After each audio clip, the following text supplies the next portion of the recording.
Hey you guys, if you caught my last video, I did one specifically on how to create safe and intimate spaces for our men. So I definitely wanted to follow this up with a video on how to create and cultivate safe and intimate spaces for women.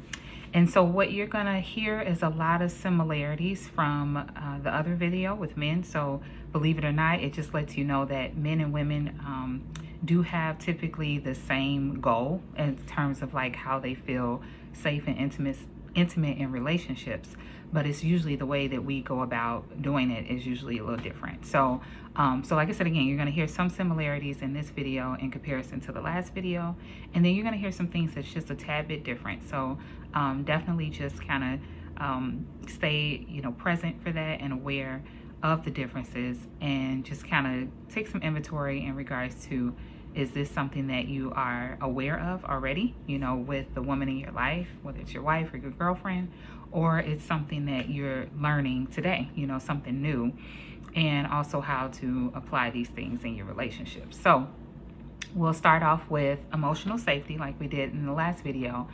A big thing for women is we like to be listened to without the need for you to always fix things, so a lot of times we may just be venting, and we just want to share what's going on in our world with you, but we don't necessarily need you to say, this is what you need to do. You need to stop and you need to do this. Sometimes that can be a little irritating. It can be a little bit of a nuisance. So making sure that you are just listening without the goal of trying to fix, the problem, unless she specifically specifies that. So what I typically say to a lot of couples I'm working with is, for the women, I usually just tell them to say to their, husband or boyfriend right away, just like, I just really want to vent.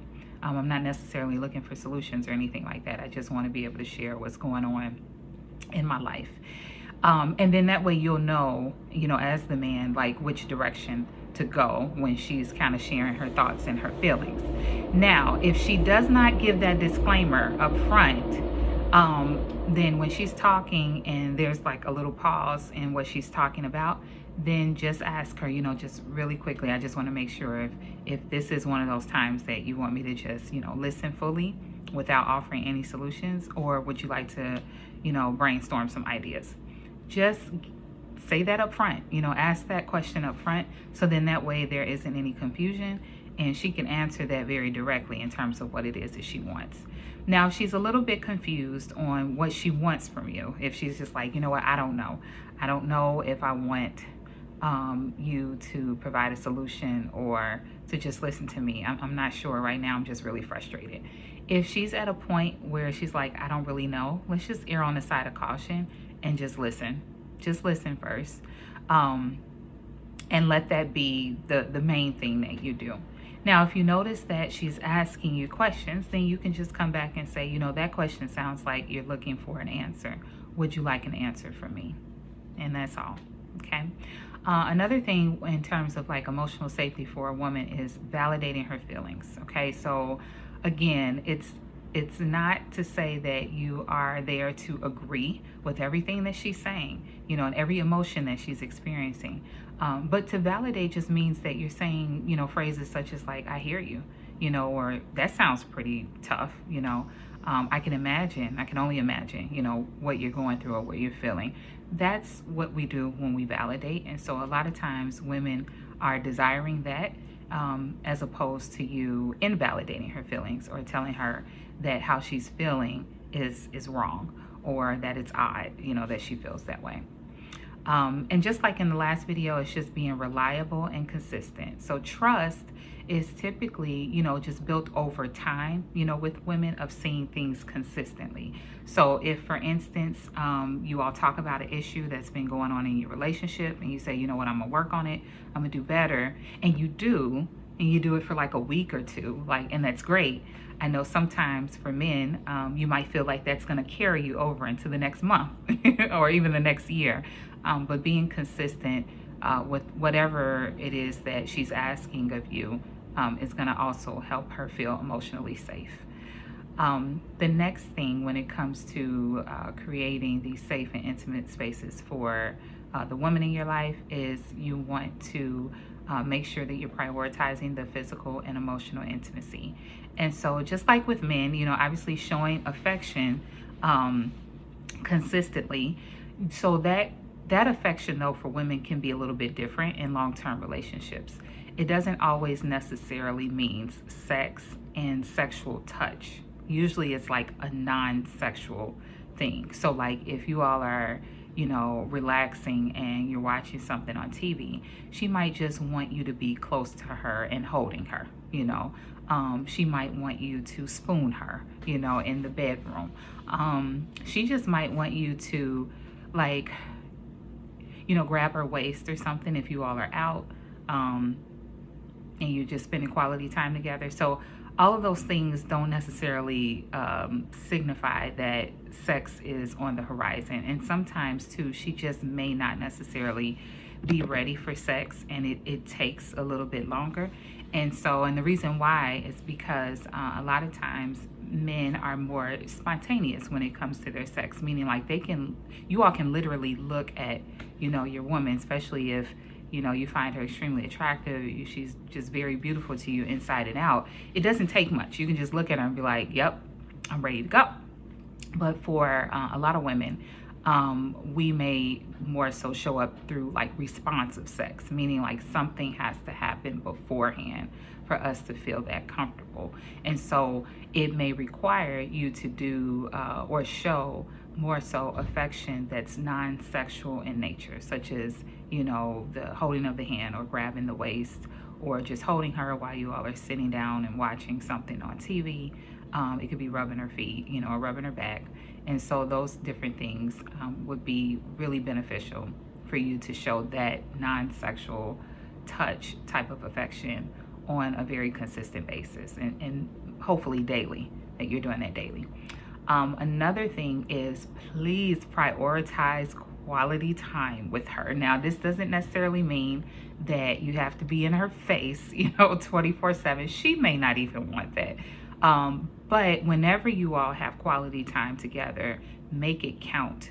And so in those moments of quality time, make sure that it is definitely something that you all have agreed upon, that this is what we're going to do. We're going to spend this time together, be intentional about it. And it's even more so, it makes her feel a lot more seen and heard when you can actually be the one to initiate that quality time. Just like sometimes you want to feel her initiating sex with you, she wants you to also initiate quality time. So not her always having to say, hey, I would like to spend some time with you, or let's go out to eat, or let's take a walk. Like, you be the one to initiate that sometimes. And again, when you do, make sure that you make it count.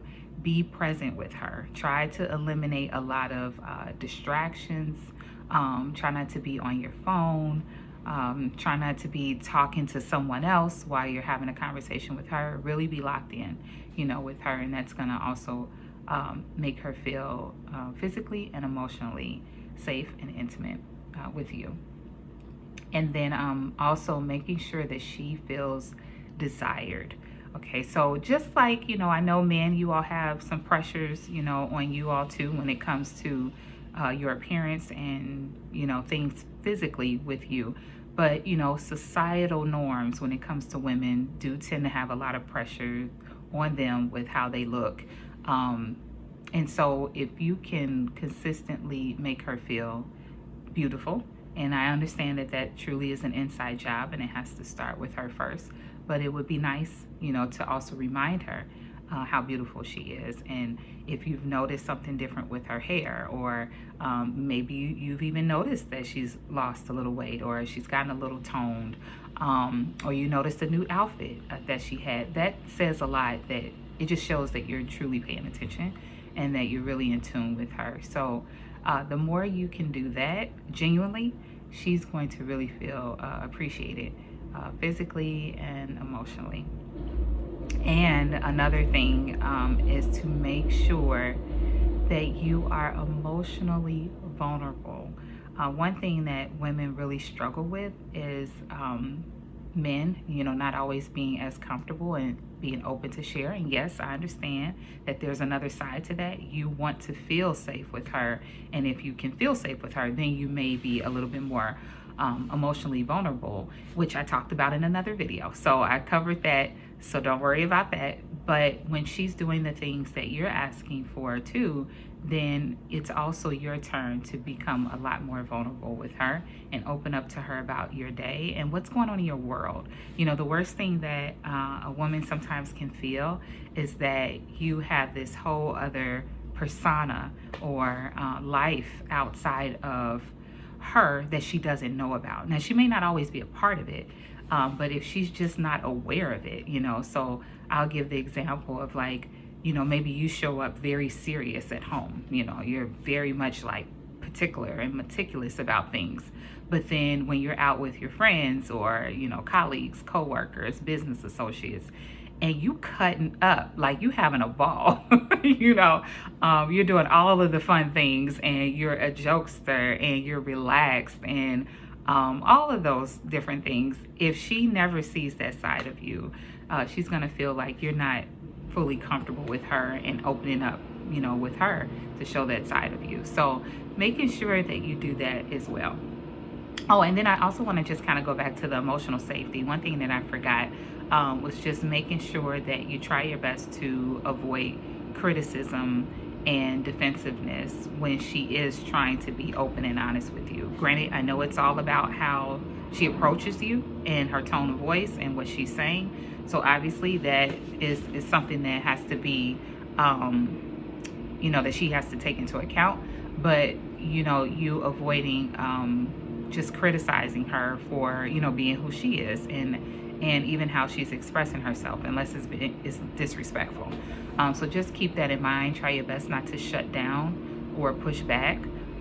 If for some reason you need space as a man and you just need that processing time, then let her know.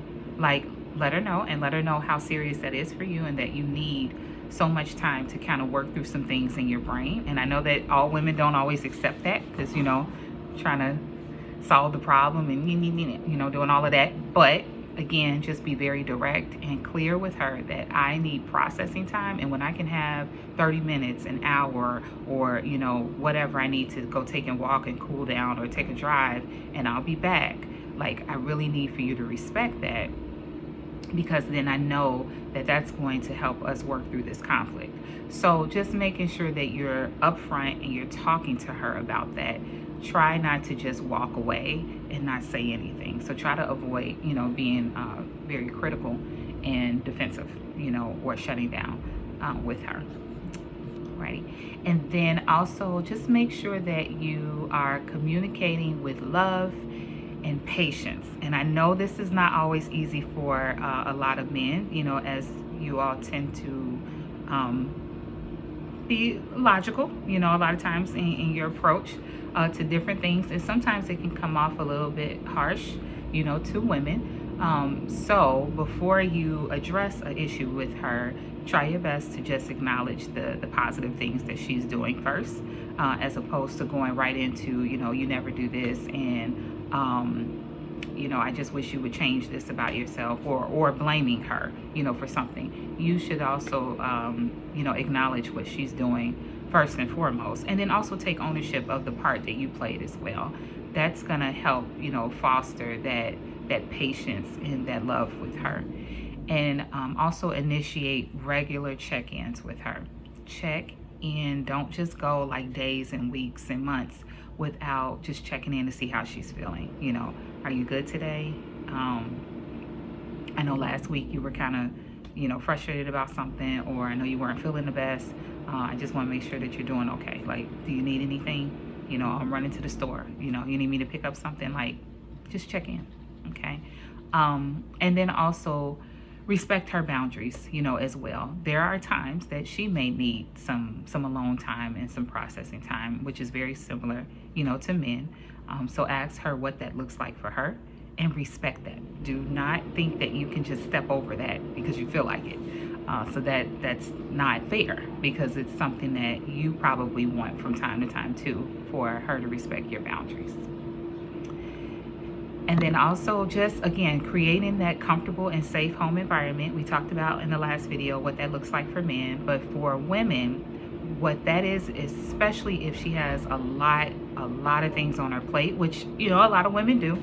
And so if she's balancing, you know, obviously you all have kids, she's, you know, balancing the responsibilities of that. If she works inside or outside of the home, you know, if she's helping out with an aging parent or whatever it is, try to help reduce that stress by offering to kind of take something off her plate. You know, if you see that she's kind of going nonstop or she seems very frustrated, just ask her, you know, is there something that I can do to kind of help lighten the load today? You know, would you like me to go and run that errand for you? Would you like me to go and make that phone call? Would you like me to put the kids to bed? Would you like for me to help them with their homework or take them to their doctor's appointment next week, or whatever it is? Just try your best to find out what that is for her, like that's kind of causing that stress, and if it's responsibilities or obligations around the house or even outside the home, ask her what that is and see where you can feasibly help her, you know, and be honest about what you can do. Don't offer to do something that you're not going to follow through with, because that's going to probably make the situation a lot worse. And just like in the last video, just making sure that you all are engaging in shared activities together. It doesn't have to be every single thing together, but you all should have a few things that you genuinely enjoy doing with each other and prioritize that. And again, just like I said before, keeping the playfulness alive, be fun, have a good time, you know, just try not to make everything so serious. And then the very last thing is just really supporting her growth and well-being as well, just like you would want from her. Encouraging her dreams, showing interest in what she's got going on, really being her safe space, especially emotionally. Like, this is extremely important for a lot of women, because a lot of times women can feel like their men have just totally checked out emotionally in the relationship. And if you can be that place where when she's sad or frustrated, you're not looking at her like, you know, buck up, like get over it. you're offering a safe space for her to cry, you know, or to just be quiet, or to share her thoughts, you know, with you, without you trying to counter that and say, yeah, you really need to get over that. You know, after a certain amount of time, obviously, if you see a pattern, you know, weeks, months on end, where she's still kind of in a slump, then that might be a different discussion. Maybe she needs to talk to someone, a professional. But every once in a while, if she just is having a moment, allow her to have it, as long as she's not disrespecting you, and see how you can support her during that time. And then also just giving her space, you know, to recharge as well. So whatever that looks like for her, it might be, you know, hanging out with brunch, you know, with her girlfriends, or she may, I don't know, she's taking up a class, or she's going to get, you know, pampered. Whatever it looks like for her, just encourage that and allow her that space to recharge, because when she's getting all of these things, or most of them, you know, from you on a consistent basis, she's going to really show up in a positive way when it comes to intimacy. So you definitely want to make sure that you're fostering that safe space, that intimate space, you know, for her. So as usual, you know, I definitely love to hear your thoughts. Let me know if these are things that you can confidently say, yes, Angie, I am doing that for my woman. But if, you know, some areas you're kind of struggling in, as always, holla at me. Let me know. Let me know what the barriers are, because obviously, you know, you're watching this video because you do want to kind of learn something and see what you can apply in your relationship. So if you're having some challenges with something, you know, don't just sit there and just hope for it to get better. You know, ask questions, and so that we can really talk about it and get to some of the root of the issues. So alrighty, you guys. So again, as always, your intimacy guru. I'm glad that you were able to check out this video today.